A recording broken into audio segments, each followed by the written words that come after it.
여러분들은 스스로에 대해서 어떻게 생각을 하십니까? 어떤 사람들은 보면요, 자신감에 넘쳐 있는 사람들이 있습니다. 그래서 무슨 일을 할 때 두려워하지 아니하고 먼저 앞장서고 사람들을 리드하기도 합니다. 또 어떤 사람들은요, 자기애가 너무 충만한 사람들이 있죠. 그런 사람들이 있는 반면에 어떤 사람들은 스스로를 작게 여기고 위축하게 되고, 그리고 나는 아무것도 아니라고 그렇게 생각하는 사람들도 있습니다. 우리는 살아가면서 끊임없이 자기를 평가하며 지냅니다. 왜 그럴까요? 세상이 그렇게 요구하기 때문입니다. 세상이 우리를 바라볼 때 어떻게 평가를 합니까? 우리가 가지고 있는 환경, 우리가 지내는 환경, 혹은 우리가 가진 스펙, 혹은 우리가 가지고 있는 타이틀을 봅니다. 어떤 직장에 다니는지, 어떤 집에 사는지, 어떤 차를 몰고 다니는지, 어떤 학교를 졸업했는지, 누구와 친하고 어떤 인맥이 있는지, 세상은 그런 거를 보면서 그 사람의 가치를 평가합니다. 그래서 어떻습니까? 사람들은 끊임없이 더 나아 보이기 위해서 살아갑니다. 내가 이렇게 하면 사람들이 어떻게 봐줄까? 내가 이런 차를, 내 나이, 내 지위 정도 되면 내가 이런 차를 타야 되지 않나? 이런 집에서 살아야지. 사람들은 그래서 끊임없이 더 높은 곳을 향해서 올라가려고 합니다. 그래서 계속 치열하게 경쟁 사회를 만들어 가죠. 그런데 하나님께서는 우리를 전혀 다르게 바라보신다는 겁니다. 오늘 본문은 하나님께서 우리를 어떻게 바라보시는지 아주 분명하게 말씀하고 있습니다. 오늘 본문은 이렇게 시작을 합니다. 우리는 그가 만드신 바라. 이 말씀은 그냥 하나님께서 우리를 만드셨다, 하나님께서 인간을 창조하셨다라는 의미를 넘어서 하나님께서 의도를 가지고 목적을 가지고 그렇게 우리를 만드셨다는 것입니다. 조금 더 쉽게 이야기를 하면 우리는 그냥 만들어진 존재가 아니라는 것입니다. 하나님께서 정성을 다해서 빚은 사람들이라는 거예요. 작품이라는 것입니다. 우리는 우연히 만들어진 존재가 아닙니다. 그냥 태어나 보니 이 세상에 떨어졌다가 아니라, 어쩌다 나온 존재들이 아니라 하나님이 계획하시고 직접 만든 작품이라는 것입니다. 하나님께서 저와 여러분들 한 사람 한 사람을 생각하시고 계획하시고 그렇게 만드셨습니다. 그래서 우리의 가치는 우리가 무엇을 잘 하느냐에 따라서 결정되는 것이 아니라는 것입니다. 우리가 성공한 삶을 사느냐, 이것이 우리의 가치를 결정하는 것이 아니라는 것입니다. 우린 너무나도 잘 알지요. 그런데 우리의 삶을 돌아보면 어떻습니까? 머리로는 알고 있습니다. 아, 나는 하나님이 만든 사람, 아, 나는 하나님의 자녀, 아, 나는 하나님을 믿는 그리스도의 제자라고 알죠. 그런데 우리의 삶을 보면 여전히 연약합니다. 여전히 넘어지죠. 여전히 실수합니다. 때로는 하나님 앞에서 부끄러운 삶을 살 때도 있습니다. 그래서 우린 스스로에게 나는 부족한 사람이야, 나는 안 되는 사람이야, 나 같은 걸 하나님이 정말로 좋아하실까, 그렇게 스스로를 생각할 때도 있다는 것입니다. 그런데 정작 하나님께서는 그렇게 말씀하지 않으십니다. 하나님은 여전히 우리가 넘어졌을 때도 우리를 향해서 너는 내 작품이야 라고 말씀하신다는 것입니다. 넘어졌다고 해서 작품이 아닌 것이 아닙니다. 실패했다고 해서 하나님께서 너는 내가 내 뜻에 어긋나는 삶을 살았구나 라고 그래서 나는 너를 모른다라고 말씀하지 않으신다는 것입니다. 하나님께서 만든 작품은 그 상태에 따라서 버려지는 존재가 아니라는 것입니다. 본문은 여기서 더 나아갑니다. 10절 중반절입니다. 그리스도 예수 안에서 선한 일을 위하여 지으심을 받은 자니. 우리는 단순히 태어날 때 만들어진 존재가 아니라고 했습니다. 우리는 그리스도 안에서 새롭게 만들어진 사람들이라는 것입니다. 죄로 인해서 하나님과 멀어졌던 우리를 하나님께서 다시 살리시고 세우시고 그리고 새롭게 만드셨습니다. 이것이 하나님의 은혜입니다. 그런데 하나님께서 우리를 새롭게 하신 이유가 있다라고 성경은 기록하고 있습니다. 바로 선한 일을 위해서라고 합니다. 우리가 선한 일을 해서 하나님의 사람이 된 것이 아니라 이미 하나님의 작품이기 때문에 하나님께서 기뻐하시는 삶을 살아가도록 지음받았다는 것입니다. 자, 그러면 본문에서 말했던 그리스도 안에서 선한 일이란 무엇일까요? 바로 주님의 뜻대로 살아가는 것입니다. 주의 말씀을 전하고 주의 사랑을 전하고 주의 길을 따라서 살아가는 것이 성경이 말하는 선한 일이라는 것입니다. 그렇게 우리의 삶을 통해서 그리스도의 흔적을 드러내는 그 일이 오늘 본문이 말하는 그리스도 안에서의 선한 일입니다. 본문 마지막 절을 보시겠습니다. 이 일은 하나님이 전에 예비하사 우리로 그 가운데서 행하게 하려 하심이니라. 하나님께서는 우리의 삶을 이미 준비해 두셨다라고 말합니다. 우리가 걸어가야 할 길, 우리가 살아가야 할 길, 하나님께서 기뻐하시는 선한 삶을 그렇게 이미 하나님께서는 계획하고 계셨다는 것입니다. 다시 말해서 우리의 인생이 우연히 흘러가는 것이 아니라 하나님의 계획 안에 있다라는 것입니다. 여러분, 이거를 믿고 이거를 고백할 때 우리의 삶은 달라지게 되는 것입니다. 똑같이 어려움을 겪죠. 우리가 성도라고 해서 예수님을 믿는다고 해서 우리가 어려움을 겪지 않는 건 아닙니다. 우리가 아플 수도 있고요. 또 불행한 일을 당할 수도 있습니다. 그런데 우리의 삶이 하나님의 계획 안에 있다는 것을 우리가 믿고 바라보면 왜 나에게 이런 일이 일어나느냐고 원망이 아니라 하나님의 계획은 무엇일까? 하나님의 뜻을 구하는 삶을 살게 된다는 것입니다.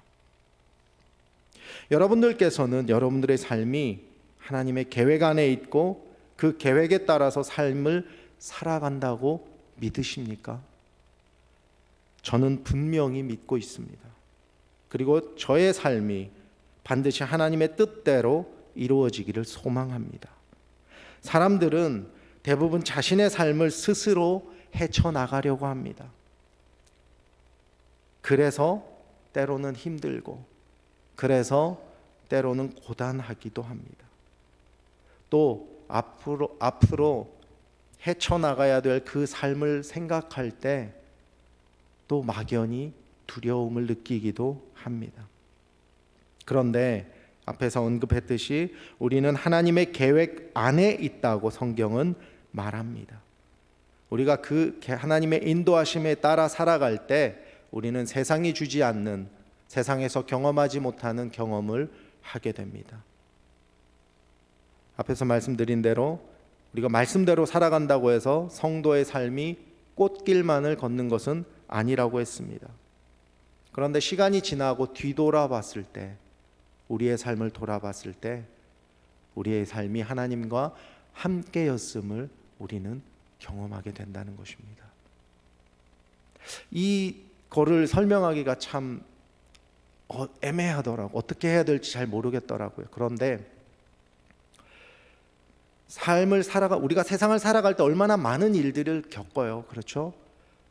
그러나 우리가 하나님 안에 있을 때 하나님이 우리를 보호해 주시고 함께 하실 때 겪지 않아도 될 일들을 우리가 안 겪는다는 거예요. 아, 돌아보니 평안했구나. 저는 그렇더라고요. 제 얼마 안 되는 삶이지만 저의 지나간 삶을 돌아봤을 때 보니까 아, 그래도 나름대로 하나님과 동행하는 삶이었구나. 내가 혼자 다닌 삶이 아니었구나. 내가 혼자 여기까지 온 삶이 아니었구나라는 것을 알게 해 주셨습니다.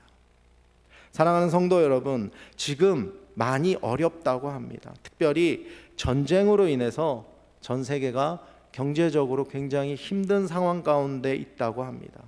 그리고 그 어려움들이 그냥 뉴스에만 나오는 소식이 아니라 실제로 우리의 삶에 이제 스며들기 시작했습니다. 그런데 그럼에도 우리가 분명히 기억해야 할 것은 하나님께서 우리의 삶을 이미 계획하셨고 그리고 준비하셨고 그리고 하나님의 뜻대로 인도하신다는 것을 기억해야 한다는 것입니다. 그렇기 때문에 우리는 살아가면서 두려워하지 말아야 합니다. 잠시 흔들릴 수는 있죠. 요즘 전쟁 때문에 쓰레기 봉투, 종량제 봉투를 팔지 않는다고 합니다. 편의점에서 이제 아예 없어요. 그러니까 당장에 이제 쓰레기 봉투를 어디서 구해야 할까? 이게 뭐 일주일, 2주일 지나는 거는 괜찮은데 더 넘어가면 이제 2주, 3주, 4주 넘어가면 그때는 어떻게 해야 할까? 이제 별것 아닌 것 같은데 그런 것들이 이제 크게 다가오기 시작하는 거예요. 그러면 일반 사람들은 그러죠. 이제 어떻게 하지? 이제 사재기를 해야 되나? 어떻게 구해야 되나? 정부는 뭘 하고 있지? 대통령은 뭘 하고 있지? 막 그러면서 두려움에 또는 불평불만에 또는 인간적인 생각을 동원해서 어떤 뭔가를 하려고 합니다. 우리는 어떻게 해야 될까요? 걱정되죠. 걱정하지 말라는 게 아니에요. 걱정돼요. 잠시 걱정은 할 수 있으나 그럼에도 불구하고 하나님이 일하실 거라는 것을 믿으라는 것이죠. 믿고 나가야 한다는 것입니다. 그 두려운 마음이 오랫동안 우리의 삶을 흔들지 못하게 해야 한다는 것입니다. 부정적인 생각이 들어올 때 빨리 그 부정적인 생각을 떨쳐낼 수 있어야 한다는 것입니다. 그렇지 않으면 계속해서 끌려가게 되어 있습니다. 우리는 완벽해지려고 애쓰지 않아도 됩니다. 그렇죠? 하나님께서 원하는 그리스도인, 하나님께서 원하는 성도, 하나님께서 원하는 우리는 완벽한 사람이 아니라는 거예요. 우리의 있는 모습 그대로 주님을 우리는 사랑하고 주님은 우리를 사랑하시고 우리를 품어주신다는 것입니다. 내가 좀 부족해도 내가 좀 연약해도 하나님은 우리를 있는 그대로 우리를 품어주신다는 거예요. 그렇기 때문에 우리가 해야 할 일은 무엇일까요? 그것은 너무나 잘 아는 일이에요. 누구나 다 아는 이야기입니다. 오직 하나님만 붙드는 거예요. 그런데 하나님만 붙드는 이 일이 생각보다 쉽지 않습니다. 우리가 아무 일이 없을 때는 괜찮습니다. 내 주변이 아무 일이 없이 평안할 때는 하나님만 붙들고 갈 수 있어요. 그러나 내 마음 가운데 힘듦이 오고 내 마음 가운데 고난이 있고 내 마음 가운데 지금 뭔가 복잡한 일이 생기면 그때 어떻게 할 거냐는 것입니다. 어떠한 경우에도 우리는 하나님과 함께 하나님 붙들고 나아가야 될 줄로 믿습니다. 우리가 믿음 가운데 있다고 하지만 말씀만을 붙들고 살아가고 싶은 소망이 있지만 넘어질 수 있다고 했습니다. 그것은 우리의 실패가 아니라 그냥 우리가 연약하기 때문이라는 거예요. 그걸 믿고 그걸 그대로 받아들여야 된다는 겁니다. 어떻게 그럴 수가 있어요? 어떻게 직분자가 그럴 수가 있어요? 어떻게 목사가 그럴 수가 있어요? 권사가 그럴 수가 있어요? 아니요, 그럴 수 있어요. 우린 연약한 존재이기 때문이에요. 지금 여러분들 앞에서 하나님의 말씀을 전한다고 하는 저도 똑같은 연약한 존재라는 것입니다. 그것을 인정하고 나아갈 때 하나님 안에서 자유할 수가 있다는 것입니다. 넘어질 수 있지만 넘어졌다고 해서 그 자리에서 주저앉으면 안 된다는 것입니다. 그래, 내가 뭐 그렇지라고 포기하면 안 된다는 것입니다. 넘어지더라도, 넘어졌다고 해도 다시 하나님을 붙들고 일어나는 믿음이 저와 여러분들 안에 있어야 될 줄로 믿습니다. 저와 여러분들은 하나님의 작품이라고 했습니다. 하나님의 작품으로 살아가는 삶은 완벽한 삶이 아닙니다. 절대로 넘어지지 않는 삶도 아닙니다. 하나님과 함께하는 삶입니다. 저와 여러분들이 그런 삶을 살아가기를 간절히 소망합니다. 이제 말씀을 맺기를 원합니다. 삶이 힘들고 어려움 가운데 있을 때 우리의 생각과 마음은 흔들리고 그리고 우리 마음이 흩어질 수도 있습니다. 세상의 유혹에 귀를 기울일 수도 있습니다. 그러나 우리는 하나님의 작품이라는 사실을 잊어서는 안 될 것입니다. 우리는 누가 뭐라고 해도 하나님께 속한 사람들입니다. 우리가 하나님의 자녀라는 사실을 기억할 때 우리는 다시 주님을 바라보게 되고 하나님의 인도하심으로 주의 길에 다시 서게 될 것입니다.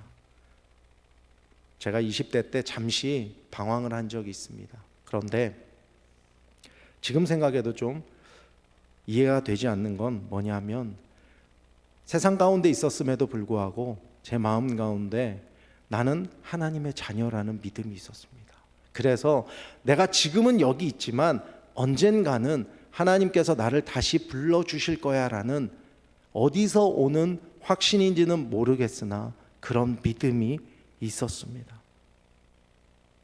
사랑하는 성도 여러분, 지금 우리의 모습이 어떠하든지 하나님께서는 우리를 있는 그대로 봐주십니다. 품어주십니다. 이유는 우리가 하나님이 만드신, 하나님이 계획하고 의도적으로 만드신 하나님의 작품이기 때문입니다. 오늘도 그리고 앞으로도 우리에게 주어진 그 모든 날 동안 주님의 자녀로 그리고 귀한 하나님의 작품으로 끝까지 주님을 붙들고 주의 길 위에서 승리하는 삶을 살아가시는 저와 여러분들이 되시기를 우리 주님의 이름으로 축원합니다.